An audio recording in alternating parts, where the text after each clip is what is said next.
नमस्ते, मैं हूं आपके साथ दिव्यांश शर्मा। नागपंचमी के दिन बीजा मंडल के अंदर पूजा अर्चना की अनुमति को लेकर हुए विवाद के बाद आज मध्य प्रदेश के सीएम डॉक्टर मोहन यादव ने एक बड़ी प्रशासनिक कार्रवाई की और विदिशा कलेक्टर का तबादला कर दिया। बुद्धेश वैद्य को विदिशा कलेक्टर से हटाकर मंत्रालय भेज दिया गया है। सबसे पहले जी मीडिया ने ही बीजा मंडल की खबर आप तक पहुंचाई थी और ग्राउंड जीरो से पल पल की सभी जानकारियां दी थी।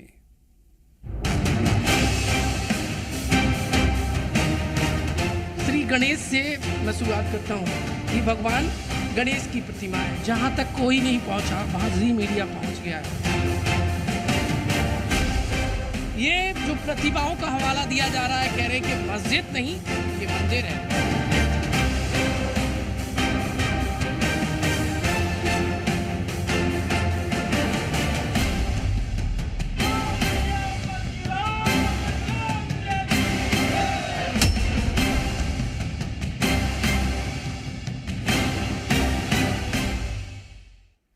नागपंचमी के मौके पर बीजा मंडल में मंदिर मस्जिद विवाद को लेकर तनाव की स्थिति पैदा हो गई थी। जिस प्रशासन पर शांतिपूर्ण माहौल बनाने की जिम्मेदारी थी, उसी ने तनाव की चिंगारी भड़का दी थी।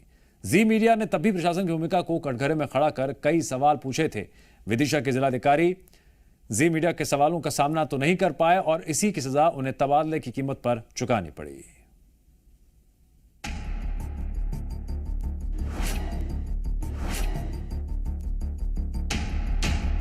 ये भगवान है, ये किसी को नजर नहीं आ रहा है तो मैं दिखा रहा हूं। तो ये तो कलेक्टर साहब बुद्धि से सोचें कि मस्जिद में मूर्तियां रखाती हैं कि मंदिर में मूर्तियां रखती हैं। ये औरंगजेब के आतंक की बानगी की आपको मैं तस्वीर दिखा रहा हूं। और पहले मंदिर था। अच्छा, मंदिर औरंगजेब ने मस्जिद बना दिया। और क्या भाई? ये शिवलिंग की ये पिंडियां आपको नजर आएंगी। 2 दिन पहले नागपंचमी के मौके पर विदिशा के बीजा मंडल में मौजूद ये भीड़ किसी अनहोनी की वजह बन सकती थी। जिस परिसर में हिंदू देवी देवताओं की हजारों मूर्तियां मौजूद हैं, जिस ढांचे की एक एक दीवारें हिंदू धर्म की गवाही दे रही है, उसे बीजा मंडल के जिलाधिकारी महोदय ने मस्जिद बताकर पूजा अर्चना के लिए ताला खोलने से मना कर दिया। डीएम साहब के फरमान पर मध्य प्रदेश सरकार ने संज्ञान लिया और उनकी विदिशा से विदाई कर दी। विदिशा के कलेक्टर बुद्धेश्वर कुमार वैद्य अब मध्य प्रदेश के गृह विभाग में उप सचिव की भूमिका निभाएंगे। बुद्धेश्वर कुमार वैद्य की जगह रोशन कुमार सिंह को विदिशा जिलाधिकारी की कमान सौंपी गई है। आपको बता दें कि जी न्यूज संवाददाता प्रमोद तिवारी ने 9 अगस्त को बीजा मंडल में ग्राउंड रिपोर्ट की थी। बीजा मंडल परिसर के कोने कोने में मौजूद साक्ष्यों को दिखाया था, जो चीख चीख कर बीजा मंडल में मंदिर होने की गवाही दे रहे थे। मौके से जी न्यूज संवाददाता ने तत्कालीन जिलाधिकारी बुद्धेश्वर कुमार वैद्य को फोन भी लगाया और विवादित फरमान पर उनका पक्ष भी जानना चाहा था। एक कलेक्टर विदिशा को कॉल जा रहा है। हम भी जानना चाहते हैं कि उन्होंने जो बीजा मंडल को लेकर पूजन से रोका है, जो हवाला दिया है कि आप पूजन करेंगे तो आप पर कार्रवाई होगी। रिंग जा रही है, इंतजार है कलेक्टर से बातचीत का। बार बार विदिशा कलेक्टर को मैंने ट्राई किया, कॉल किया, बातचीत नहीं हो पा रही है। आम आदमी की कैसे बात होती होगी कलेक्टर महोदय से? कलेक्टर रिस्पॉन्स नहीं करते हैं। डीएम साहब ने आंख और कान मूंद कर फोन नहीं उठाया, लेकिन अब कार्रवाई की तलवार लटक चुकी है। दरअसल जिला प्रशासन ने अपने फैसले में एएसआई की रिपोर्ट का हवाला दिया था, जिसने बीजा मंडल को मंदिर के बजाय मस्जिद बताया था। इतिहासकारों के मुताबिक बीजा मंडल मंदिर में जो कलाकृतियां हैं, उनमें भगवान कृष्ण की लीलाएं और अन्य भगवान की अलग अलग मूर्तियां हैं। इस मंदिर को कोणार्क के सूर्य मंदिर की तर्ज पर बनाया गया है। इस मंदिर को 13वीं सदी से 17वीं सदी तक कई बार विदेशी आक्रांताओं ने तोड़ा। आखिरी बार 1682 में मुगल शासक औरंगजेब के आदेश पर बीजा मंडल को तोपों से ध्वस्त किया गया और फिर औरंगजेब ने यहाँ मस्जिद बनवाई थी। आजादी के बाद मुस्लिम पक्ष को बीजा मंडल के बाहर मस्जिद के लिए जगह देकर इस ढांचे को राष्ट्रीय धरोहर घोषित कर दिया गया। तब से ही हिंदू संगठन इसे खोलकर पूजा अर्चना की मांग कर रहे हैं। लेकिन नागपंचमी को जिस तरह से जिलाधिकारी और एएसआई ने इस परिसर को मस्जिद बता दिया, उससे हिंदू समुदाय आक्रोशित हो गया। प्रशासन की ये चूक बड़े तनाव की वजह बन सकती थी। लिहाजा सरकार ने जिलाधिकारी का तबादला कर मामले को शांत करने की कोशिश की है। प्रमोद तिवारी, जी मीडिया, विदिशा। शिवसेना यूबीटी प्रमुख उद्धव ठाकरे के काफिले पर हमले के बाद महाराष्ट्र की सियासत गर्मा गई है। हमले के आरोप उद्धव के चचेरे भाई राज ठाकरे की एमएनएस पर लगे हैं, लेकिन उद्धव के संजय ने आरोपों के तीर दिल्ली तक चलाए हैं और निशाने पर बीजेपी आलाकमान को लिया है। लड़ाई एक बार फिर आक्रांता अहमद शाह अब्दाली तक आ चुकी है।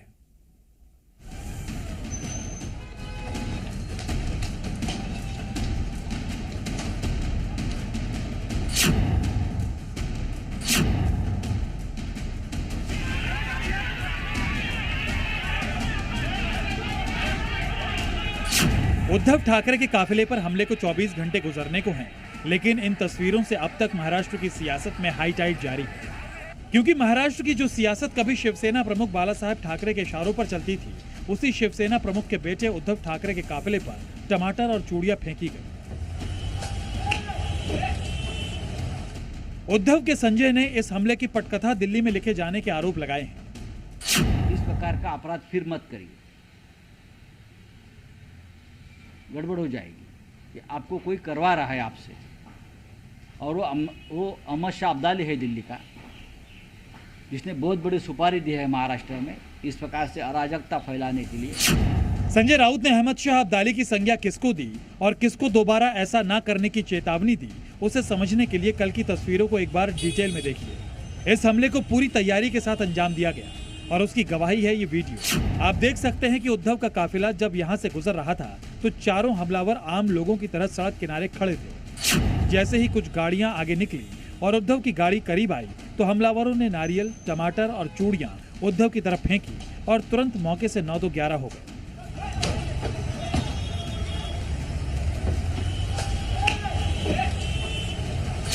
उद्धव के काफिले पर हमला करने वाले फरार आरोपी एमएनएस कार्यकर्ता बताए जा रहे हैं।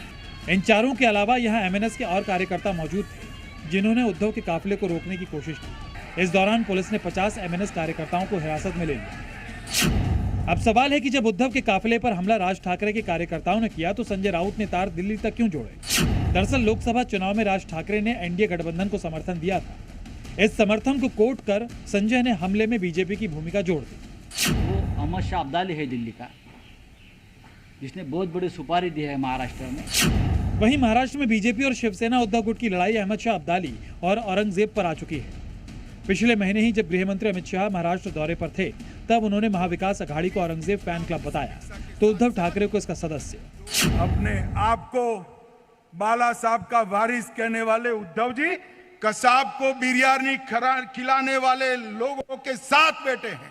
उद्धव जी याकूब को छोड़ने की गुहा लगाने वाले के साथ आप बैठे हो। अमित शाह के इस बयान के बाद खुद उद्धव ठाकरे ने अमित शाह को अहमद शाह अब्दाली का वंशज बताकर लड़ाई को औरंगजेब वर्सेस अब्दाली पर ला दिया। और अब उद्धव के काफिले पर हमले में राज ठाकरे को मोहरा बताकर बीजेपी पर फिर अब्दाली के तीर चलाए हैं।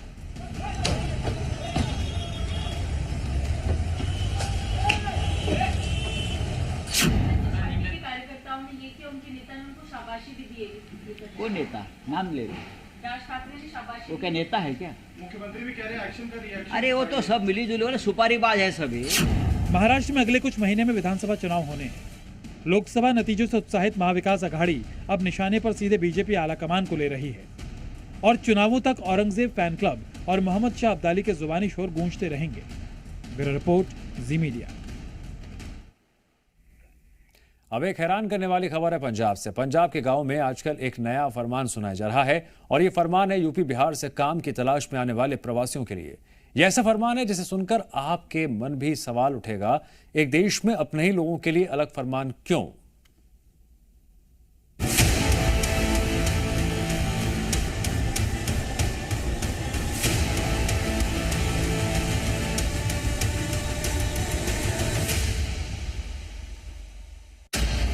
क्या पंजाब में आजाद नहीं यूपी बिहार के प्रवासी मजदूर? क्या दूसरे राज्यों में रोजी रोटी के लिए जाना गुनाह हो गया? पंजाब में यूपी बिहार के लोगों पर अलग नियम कानून क्यों हैं? ये तमाम सवाल इसलिए क्योंकि पंजाब के गांवों में आजकल यूपी बिहार से आने वाले प्रवासियों के लिए फरमान लागू किए जा रहे हैं। उत्तर प्रदेश और बिहार के मजदूरों को पंजाब के गांवों में रहने के लिए कई चुनौतियों का सामना करना पड़ रहा है। कई गांवों में बाहरी राज्यों से आने वाले मजदूरों पर प्रतिबंध लगा दिया गया, तो बहुत से मजदूर पंजाब के गांवों को छोड़कर जाने को मजबूर हैं। पंजाब के गांवों में जारी हो रहे इस फरमान के पीछे की वजह आपको बताएंगे, लेकिन उससे पहले नियम कायदों की फहरिस्त देखिए। प्रवासियों का रात 9 बजे के बाद घूमना मना है। प्रवासियों को पूरे कपड़ों में ही घूमना फिरना होगा। प्रवासियों के पान, गुटखा, बीड़ी, सिगरेट इस्तेमाल पर पाबंदी रहेगी। गांव में अगर कोई बाहरी व्यक्ति जमीन खरीदता है तो वो कमरे नहीं बना सकता। घर में रहने वालों की संख्या का वेरिफिकेशन होना चाहिए। एक कमरे में 2 से ज्यादा शख्स नहीं होने चाहिए। साथ ही मकान मालिकों से कहा गया है कि किराएदारों के वाहनों की पार्किंग जरूरी है और सड़क या गली में कोई वाहन खड़ा नहीं होना चाहिए। अगर कोई प्रवासी गांव का नुकसान करता है तो उसका जिम्मेवार मकान मालिक होगा। जिन स्थानों पर प्रवासी रहते हैं वहां कूड़ादान जरूर होना चाहिए, इसकी जिम्मेदारी मकान मालिक की होगी। मामूली सी तनख्वाह पर काम करने वाले बाहरी मजदूरों के लिए ये नियम धीरे धीरे हर गांव में बनाए जाने लगे हैं।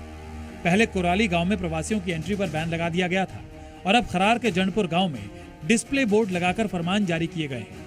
आंकड़ों के मुताबिक जंडपुर गांव में करीब 2000 लोग रहते हैं। इसमें 500 लोग ऐसे हैं जो रोजगार की तलाश में दूसरे राज्यों से यहाँ पहुंचे हैं। यूपी बिहार के मजदूरों के लिए जारी किए गए फरमान को लेकर ग्रामीणों के अपने अपने तर्क हैं। उनका आरोप है कि प्रवासी अर्धनग्न होकर गांव में घूमते हैं, जिससे गांव की महिलाओं को शर्मिंदगी महसूस होती है। आरोप है कि यूपी बिहार के मजदूर गुरुद्वारे के बाहर सड़कों पर थूकते हैं, जो उनके धर्म का अपमान है। इसलिए अगर प्रवासियों को यहाँ रहना है तो इन नियम कायदों को मानना ही होगा। ਜਿਹੜੇ ਪ੍ਰਵਾਸੀ ਆ ਜ਼ਿਆਦਾਤਰ ਵਾਰਦਾਤਾਂ ਨੂੰ ਅੰਜਾਮ ਦਿੰਦੇ ਆ, ਫਿਰ ਭੱਜ ਜਾਂਦੇ ਆ। ਇਹਨਾਂ ਦੀ ਵੈਰੀਫਿਕੇਸ਼ਨ ਜ਼ਰੂਰੀ ਹੈ ਜੀ। जिन्होंने भी किराए पे रखने हैं, इनकी वेरिफिकेशन करानी जरूरी है। ऐसा नहीं है कि गांव में नियमों की अनदेखी नहीं होती। एक बाइक में ट्रिपलिंग और बगैर नंबर की बाइक भी गांव में नजर आती है, लेकिन सवाल यही है कि क्या तमाम गलतियां यूपी और बिहार से आए मजदूर ही करते हैं। उससे भी ज्यादा हैरानी की बात यह कि फरमानों की ये फहरिस्त हिंदी में नहीं बल्कि गुरमुखी में है, जिसे समझना भी यूपी बिहार से आए मजदूरों के लिए नामुमकिन है। ऐसे में ये नियम कितने सही हैं और इसकी तामील कैसे होगी, ये बड़ा सवाल है। ब्यूरो रिपोर्ट, जी मीडिया। और यहां वक्त है ब्रेक का।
अब खबर पश्चिम बंगाल से, जहां महिला सुरक्षा का मुद्दा एक बार फिर सवालों में है। मां माटी और मानुष का नारा देने वाली महिला मुख्यमंत्री के राज में महिलाएं महफूज नहीं हैं और इस बार गुस्सा राजधानी कोलकाता में डॉक्टर की हत्या और रेप से सुलगा है। बीजेपी ने एक बार फिर दीदी पर सवालों के तीर तान दिए हैं।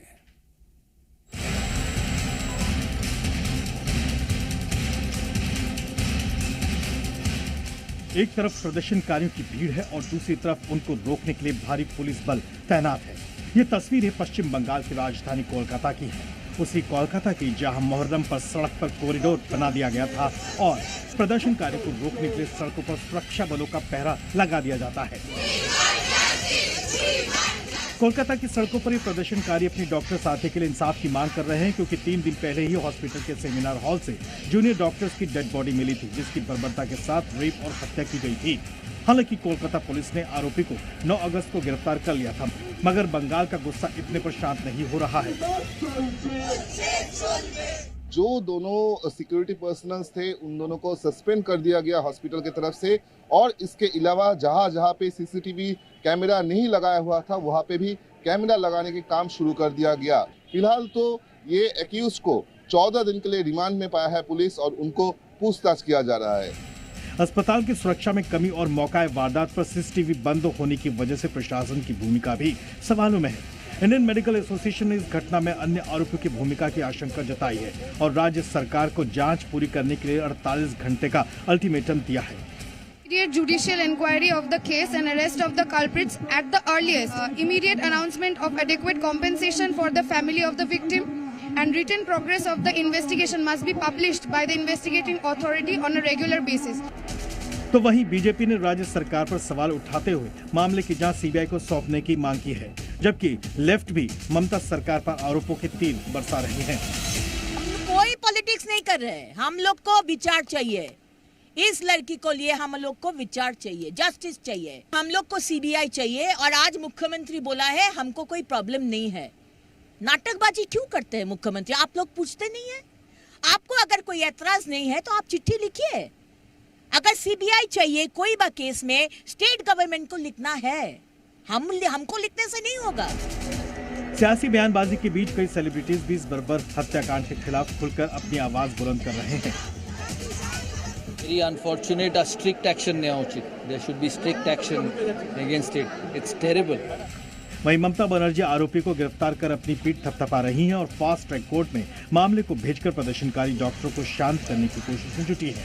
लेकिन फिलहाल विरोध के ये सुर शांत होते नजर नहीं आ रहे और बंगाल में दीदी का मां, माटी और मानुष वाला नारा एक बार फिर हवाई नजर आ रहा है। विक्रम दास, कोलकाता, जी मीडिया। एक बार फिर हिंडनबर्ग रिपोर्ट के जरिए बड़ा धमाका हुआ है। रिपोर्ट में इस बार सेबी चीफ को घेरा गया है। दरअसल हिंडनबर्ग रिसर्च ने सेबी चेयरपर्सन माधवी बुश पर गंभीर आरोप लगाए हैं। उन पर अडानी ग्रुप के खिलाफ जांच में निष्पक्ष नहीं होने का आरोप है। दावा यह किया जा रहा है माधवी बुश के अडानी ग्रुप के गहरे संबंध इसलिए हैं और कोई एक्शन नहीं लिया गया। रिपोर्ट में हुए धमाके से सियासी घमासान छिड़ा है।